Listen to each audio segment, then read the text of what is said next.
गांव के पास एक घना जंगल था जिसे लोग जादुई जंगल के नाम से जानते थे। इस जंगल के बारे में कई कहानियां प्रचलित थी, लेकिन ज्यादातर लोग इसे केवल एक मिथक मानते थे। लेकिन सीमा और नेहा के लिए यह जंगल एक रहस्य था जिसे वे सुलझाना चाहती थी। सीमा और नेहा बचपन की सहेलियां गांव के स्कूल में साथ पढ़ती थी। उनके साथ ही उनके दोस्त रोहित और विक्रम भी थे। चारों ने तय किया कि वे इस बार की गर्मी की छुट्टियों में इस जंगल के रहस्य को सुलझाने जाएंगे। एक सुबह चारों ने अपने बैकपैक किए और जादुई जंगल की ओर निकल पड़े। जैसे ही वे जंगल में प्रवेश किए, उन्हें वहां की हवा में एक अजीब सी ठंडक महसूस हुई। चारों दोस्त जंगल में धीरे धीरे चलते रहे और कुछ ही देर में उन्हें एक पुराना टूटा फूटा मंदिर दिखाई दिया। मंदिर के पास पहुंचकर उन्होंने देखा कि वहां एक पत्थर पर कुछ लिखा हुआ था। रोहित ने पास जाकर देखा और पढ़ने लगा, जो इस जंगल के रहस्य को जानना चाहते हैं उन्हें सबसे पहले अपने भय का सामना करना होगा। शब्द पढ़कर चारों थोड़े डर गए, लेकिन जिज्ञासा ने उनके डर पर काबू पा लिया। वे मंदिर के अंदर गए और वहां उन्हें एक पुरानी किताब मिली। किताब खोलते ही उसमें से एक अजीब सी रोशनी निकली और किताब के पन्ने अपने आप पलटने लगे। पन्नों पर लिखा था, यहाँ से आगे बढ़ने के लिए तुम्हें 4 चुनौतियों का सामना करना होगा। पहली चुनौती में चारों को अपने सबसे बड़े भय का सामना करना था। अचानक से जंगल में अंधेरा छा गया और चारों को अलग अलग दिशा में खींच लिया गया। सीमा को उसके बचपन के डर, ऊंचाई से डरावना सामना करना पड़ा। उसने हिम्मत जुटाई और अपनी आंखें बंद करके चट्टान पर चढ़ना शुरू कर दिया। अंततः उसने अपना डर जीत लिया और वापस नीचे आ गई।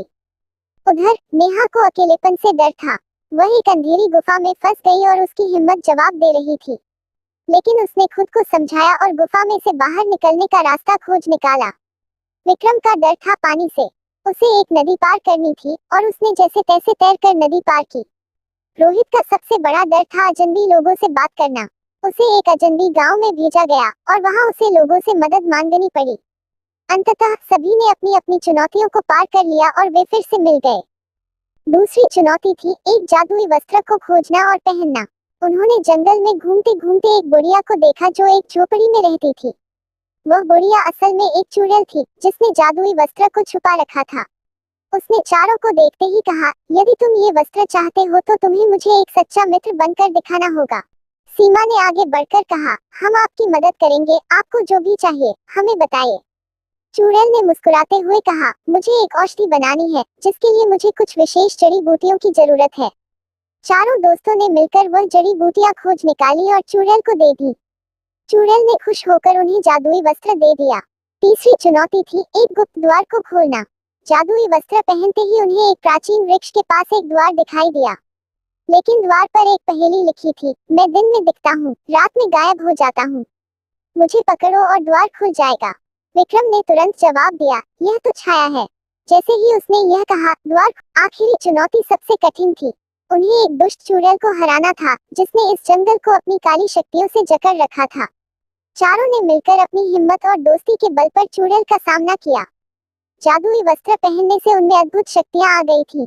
उन्होंने अपनी एकता और साहस से चुड़ैल को हरा दिया और जंगल को उसकी काली शक्तियों से मुक्त कर दिया। जंगल अब पहले से भी अधिक सुंदर और शांत हो गया था। चारों दोस्तों ने मिलकर उस प्राचीन किताब को वापस मंदिर में रखा और गांव लौट आए। इस साहसिक यात्रा ने न केवल उनकी दोस्ती को और मजबूत किया, बल्कि उन्हें यह भी सिखाया कि सच्चे साहस और एकता से किसी भी चुनौती का सामना किया जा सकता है। जादुई जंगल की यह रहस्यमयी कहानी गांव में कई पीढ़ियों तक सुनाई जाती रही और चारों दोस्तों की बहादुरी की मिसाल बनी रही। वीडियो अच्छी लगी है तो प्लीज़ जल्दी से चैनल को सब्सक्राइब करें और वीडियो को जल्दी से लाइक करें।